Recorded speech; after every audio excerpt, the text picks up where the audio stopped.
Le Christ a-t-il parlé au sujet d'un enlèvement?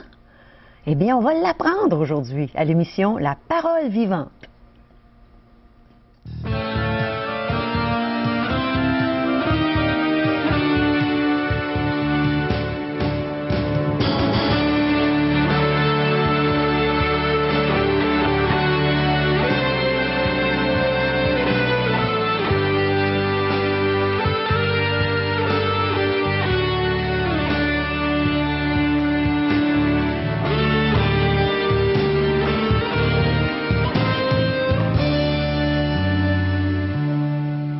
Bonjour et bienvenue à l'émission La Parole vivante. Aujourd'hui, le pasteur Régent Joly va nous parler de l'Église du Seigneur Jésus qui est aussi son épouse, celle qui va venir chercher bientôt. Alors, ça va être vraiment intéressant et je vais avoir le plaisir de chanter pour vous aujourd'hui. Et avec Régent et avec chacun de vous, on va écouter tout un témoignage d'une vie qui a été complètement bouleversée et transformée par le Seigneur Jésus. Alors, restez avec nous et n'oubliez pas qu'on veut recevoir vos appels, on veut entendre ce que vous pensez, on veut avoir vos questions. Téléphonez-nous à 1-877-l'Espoir, 1-877-537-7647 ou bien visitez notre site web espoir.ca. Alors, Régent est avec nous et il a sûrement la réponse à notre question, n'est-ce pas, Régent? Un rapt, un enlèvement. Pas un rap. Un ravissement, non? Oui. Les gens seront ravis de la surface de la terre. Et Dieu compare ça à des noces. Nous allons assister à les plus belles, les plus grandes noces qui auraient jamais eu lieu sur la surface de la terre. Et puis, imaginez ces noces-là, c'est l'époux qui vient chercher son époux, c'est le Seigneur lui-même qui vient chercher son Église. Ça, c'est des coutumes, des traditions juives, hein? Alors, le futur mari allait chercher une épouse, il allait la choisir, et puis après ça, il retournait dans le foyer parental, puis il allait chercher un lot de terrain, se bâtir une maison, préparer une place, et aller rechercher sa future pour devenir son épouse. Si je parle pour les femmes, là, oui. C'est très romantique. Oui, c'est vrai. Hein? Alors imaginez, c'est aller voir puis dire, je m'en vais te préparer une place et lorsque cette place sera prête, je reviendrai te chercher. Et c'est ce que le Seigneur va faire. C'est un autre signe de la fin des temps, c'est l'enlèvement de tous les véritables croyants, ceux qui composent l'Église actuelle. Alors, il n'y a rien qui empêche ce retour glorieux du Seigneur Jésus-Christ. Ça peut se produire maintenant. Eh là là. Alors, restez à l'écoute, on va entendre parler de l'enlèvement de l'Église aujourd'hui.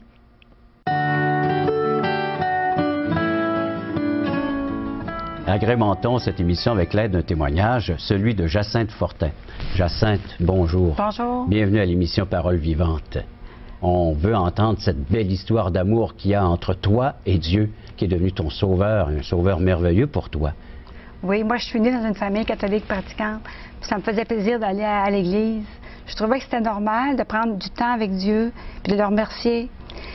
Puis, par contre, dans mon petit monde à moi, bien, j'étais quand même inquiète pour l'avenir. Fait que si j'avais un mot pour résumer mon enfance et mon adolescence, bien, ça serait inquiétude. Puis après mon mariage, j'ai reçu un Nouveau Testament.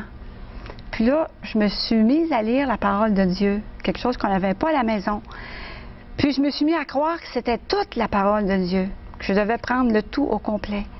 Puis un verset, Dieu m'a parlé dans l'Évangile de Luc, au chapitre 5, au verset 32.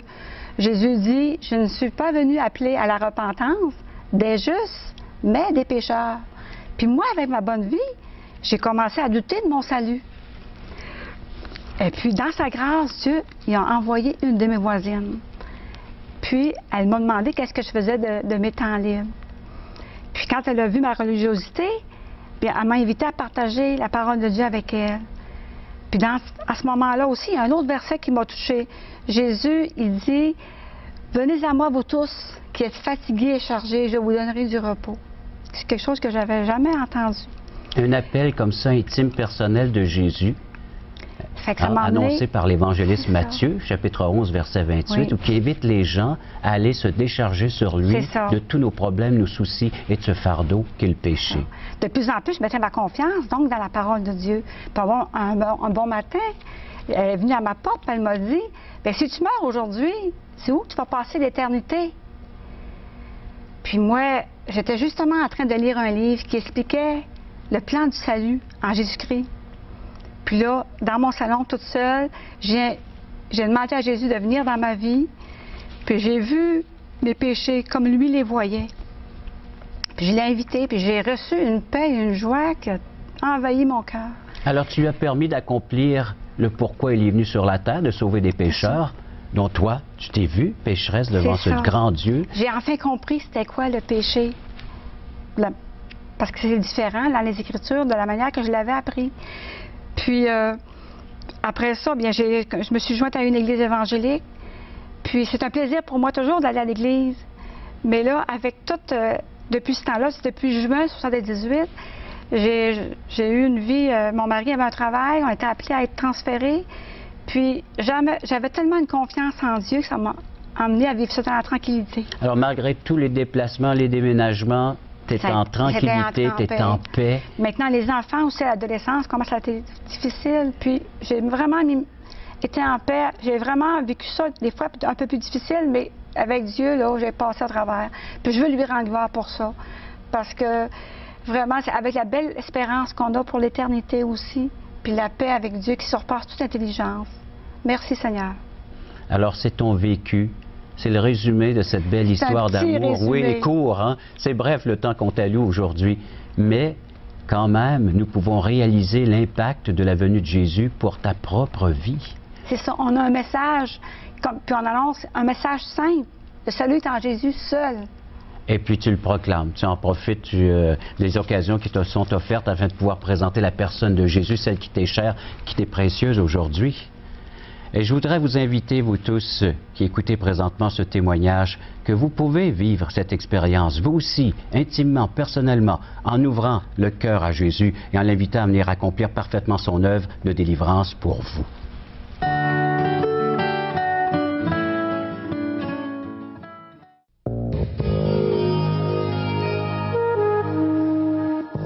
Les croyants aiment ça, s'entretenir sur l'enlèvement de l'Église. Moi, j'aime beaucoup en parler et j'aime beaucoup en entendre parler.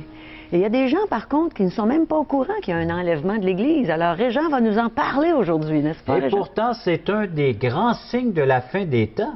Oui. Qu'avant que la tribulation, la grande tribulation, les grandes catastrophes arrivent sur la surface de la Terre, il y aura un enlèvement.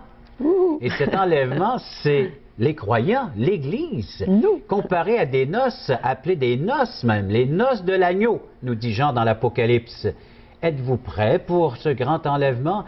Serez-vous enlevés lorsque Jésus-Christ reviendra sur la surface de la terre? Et c'est pourtant une des grandes vérités que nous retrouvons dans la Bible, dans la parole de Dieu.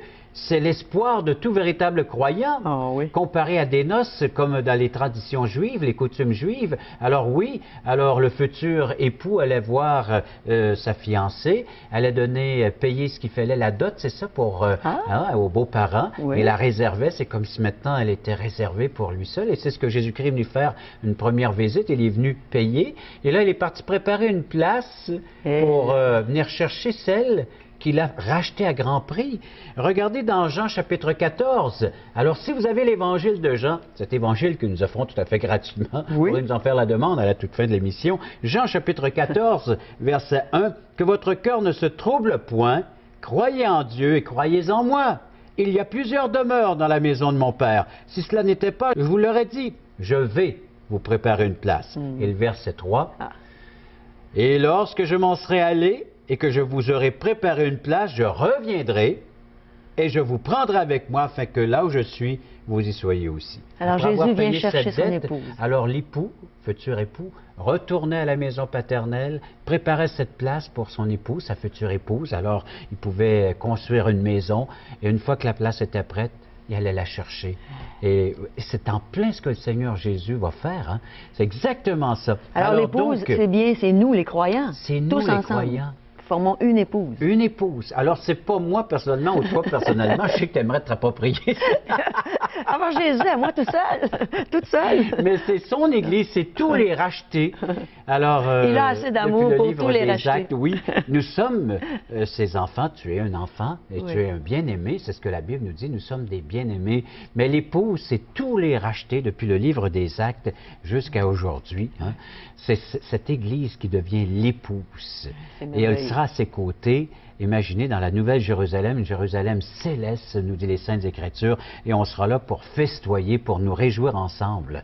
Alors, de profiter pleinement de cette union avec le Seigneur Jésus-Christ. Et on va le voir face à face. Nous attendons ce grand jour avec impatience. Oui. Hein? Et j'espère que vous aussi, comment vous y préparez? Alors donc, c'est comme ça que les choses vont se passer, et ça, c'est basé sur les Saintes Écritures. Tantôt, tu nous parlais que les chrétiens aiment parler de ce retour du Seigneur. Tout ça parce que c'est écrit dans 1 Thessaloniciens, chapitre 4, verset 16. Je vous en fais la lecture. « Car le Seigneur lui-même a un signal donné à la voix d'un archange et au son de la trompette de Dieu, descendra du ciel, et les morts en Christ ressusciteront premièrement. Ensuite, nous les vivants, qui serons restés. » Alors c'est peut-être nous, les vivants, qui serons restés maintenant. Hein? Nous serons tous ensemble enlevés avec eux sur des nuées à la rencontre du Seigneur dans les airs, et ainsi nous serons toujours avec le Seigneur. Mais le verset 18 nous dit pourquoi que l'apôtre Paul voudrait qu'on se rappelle ces choses puis qu'on en partage. Alors, il va s'en dire, il dit, consolez-vous donc les uns les autres par ces paroles. Alors ici qu'on a besoin de consolation. Le Seigneur sait qu'on a besoin dans ce monde de souffrance, de douleur, un monde qui, malheureusement, qui ne croit pas à ces belles vérités-là. Un monde qui pourtant pourrait s'enrichir, qui pourrait bénéficier encore de ce que le Seigneur fait présentement, parce qu'il est vivant, il est ressuscité, et encore, il est en train de préparer son épouse. C'est ce que nous dit les Saintes Écritures. Il est en train d'investir pour préparer son épouse à ce jour bien précis. Alors, quand un chrétien meurt, là, il n'est pas en attente, il rentre directement dans la présence de son divin Sauveur, le Seigneur Jésus. Vous savez, notre salut, notre délivrance, parce que c'est une délivrance, lorsqu'on va quitter cette terre avant même que les tribulations arrivent, c'est Christ qui l'a fait. Notre délivrance ou notre salut, c'est Christ qui l'a payé entièrement à la croix du Calvaire. Puis notre salut, notre délivrance, parce que salut veut dire délivrance, c'est Christ qui nous l'offre tout à fait gratuitement. Ça, c'est extraordinaire. Alors donc, tout ce que nous avons à faire, c'est de tendre la main puis dire oui, j'aimerais vivre ça pleinement. Le désirer, le reconnaître, ce besoin. Et c'est ce que le Seigneur nous dit. Vous savez comment est-ce qu'il va se révéler pour la surface de la terre? Il nous est dit, nous qui l'attendons, mais pour ceux qui n'ont pas cette espérance dans leur cœur, il sera comme un voleur pour eux. Ça, c'est dans Matthieu chapitre 24. C'est ce que nous lisons, entre autres. Imaginez, le Seigneur dit, à partir du verset 40, « Alors, de deux hommes qui seront dans un champ, l'un sera pris, l'autre laissé. De deux femmes qui moudront à la meule, l'une sera prise et l'autre laissée. Veillez donc, puisque vous ne savez pas quel jour votre Seigneur viendra. Sachez-le bien, si le maître de la maison savait à quelle veille de la nuit le voleur doit venir, il veillerait et ne laisserait pas percer sa maison. Alors c'est pourquoi, vous aussi, tenez-vous prêts, car le Fils de l'homme viendra à l'heure où vous n'y penserez pas. » Et dans Luc, chapitre 17, il va nous dire qu'il va venir comme un voleur. Est-ce que ça pourrait arriver pendant l'émission aujourd'hui? Et pourquoi pas? Il n'y a rien qui empêche la venue du Seigneur Jésus-Christ de la sorte. Vous savez, c'est un des événements qui peut se réaliser n'importe quand. Et après ça arrivera, naturellement, toutes les catastrophes qui ont été énumérées dans les émissions précédentes, alors les famines, on sait qu'il y en a déjà, mais ça va aller en amplifiant tout ça, les famines, les guerres, et puis tout ce tumulte parmi les nations, les faux Christ, jusqu'à ce que l'impie fasse son apparition. Ça, c'est dans 2 Thessaloniciens, celui qui se fera passer pour Dieu. Mais il nous dit dans ce contexte-là que ce qui le retient présentement, hein, alors il y a une personne, parce que c'est une personne, ici dans le contexte, c'est même le Saint-Esprit qui retient l'impie ou cette personne qui va personnifier l'injustice, alors qui va prendre la place de Dieu. Le Saint-Esprit empêche présentement cette manifestation-là. Puis le Saint-Esprit est en nous. Il habite aujourd'hui dans le cœur des croyants. Alors c'est l'Église. Et alors il faut que l'Église soit enlevée, l'Esprit Saint va être enlevé Et par le fait même, bien, libre champ maintenant à l'impièce de se manifester et de séduire toute la population, toute l'humanité entière qui l'adoreront. Hein. Alors pendant 3 ans et demi, après ça les autres 3 ans et demi, ce sera les catastrophes que nous voyons dans l'Apocalypse, avec tous ces événements terribles qui détruiront plusieurs êtres humains sur la surface de la Terre. C'est pour ça que ça va se dérouler encore plus vite après qu'on va être parti, étant donné que l'esprit exact, il va y avoir comme un déboulement des événements. Ouais. Un déboulement des événements, ça va précipiter. Alors, ça va être la même chose comme dans le temps de Sodome et Gomorrhe. Ceux qui se rappellent l'histoire pourraient la lire dans le livre de la Genèse, c'est le premier livre de la Bible. Dieu a dit que maintenant, toute cette injustice est montée en sa présence, a atteint la personne de Dieu, puis je dois maintenant utiliser des moyens tels que la colère pour juger ce peuple de Sodome et Gomorrhe. Mais il y avait un juste qui était là du nom de Lot. Et Lot, eh bien, c'est les anges qui sont venus le sortir de force quasiment, parce qu'ils ont dit vite, sors de cette ville, sors de cet endroit, parce que la colère de Dieu va s'abattre. Et c'est exactement l'image, l'illustration de ce qui s'en vient pour nous encore. Le jugement de Dieu s'en vient sur la terre. L'injustice de l'humanité, tout ce mal qui est commis va atteindre encore une fois, va avoir une portée envers Dieu. Et Dieu va devoir agir encore avec ses jugements et ce châtiment, ce jugement qui est porté envers l'humanité. Mais juste avant, il va y avoir ces justes qui vont être enlevés. Juste parce que, pas parce qu'on est meilleur que les autres, oh non. Hein? Juste parce que comme Lot a cru au message de Dieu de son temps. Et c'est la même chose pour nous. Si vous croyez en cette première venue de Jésus-Christ qui est venu pour porter à notre place ce que nous méritions, la colère de Dieu, et il a été jugé à notre place, il a subi cette colère de Dieu sur lui, hein, au moment de la crucifixion, eh bien nous en sommes libérés, délivrés, et voilà pourquoi nous sommes prêts maintenant à vivre cet enlèvement que le Seigneur nous fera bénéficier à chacun d'entre nous avant que les grandes catastrophes, la grande tribulation ait lieu sur cette terre. C'est merveilleux d'être certain qu'on va le prendre, cet enlèvement. Oui. Alors, le jugement n'était pas sur Lot, mais il a été sur ceux qui ont resté. Ouais. Et c'est la même chose pour nous aujourd'hui. Vous savez, le mot enlèvement, alors, a toute une signification pour le croyant. Les gens vont peut-être se trouver toutes sortes d'idées, vont dire...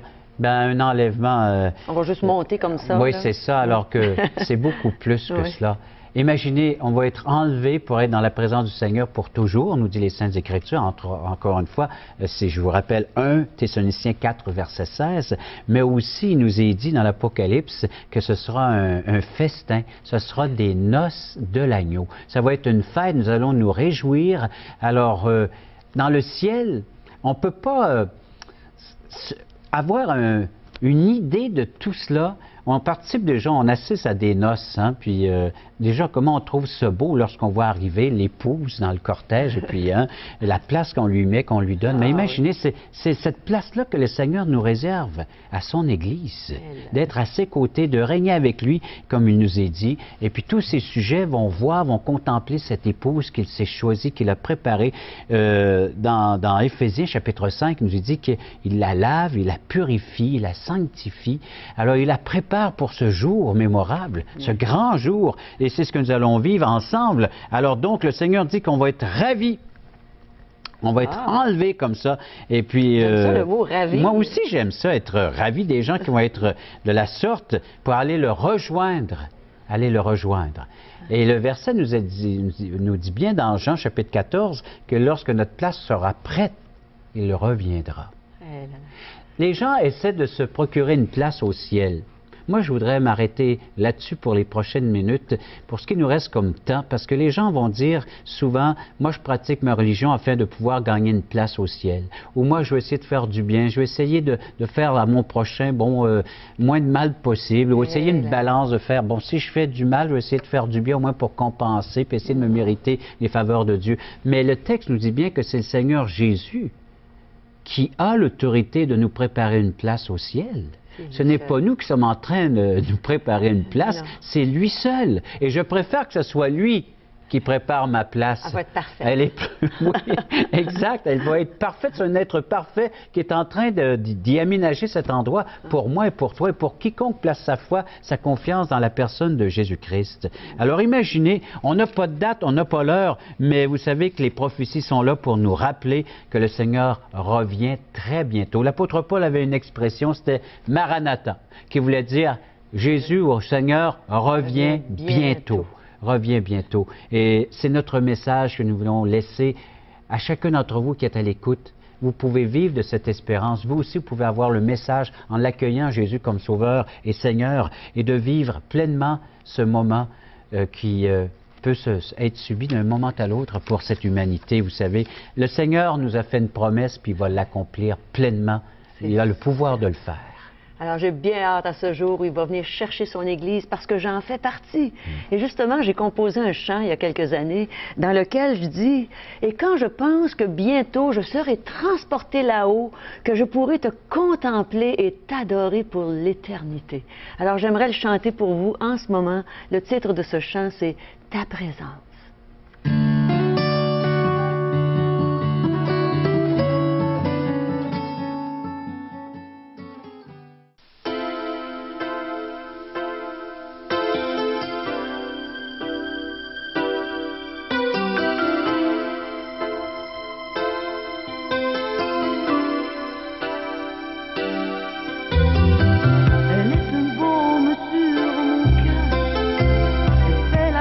De mon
Parole Vivante vous invite à participer à l'un des nombreux merveilleux déjeuners de l'espoir.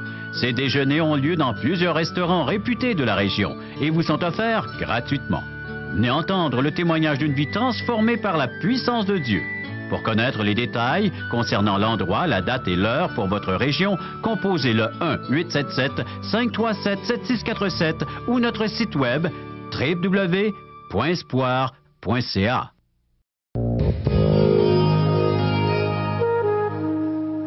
Alors, vous avez reçu une invitation pour un merveilleux déjeuner de l'espoir. Allez-y, vous ne le regretterez pas.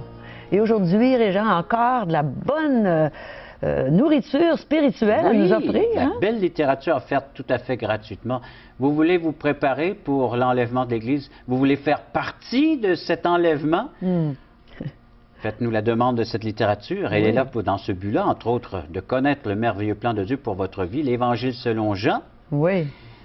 Qu'est-ce que le Seigneur a bien voulu nous laisser par écrit, par l'apôtre Jean? La première chose que j'ai lue dans l'Évangile, dans toute la Bible, ça a été l'Évangile de Jean. Assez simple à comprendre, à saisir.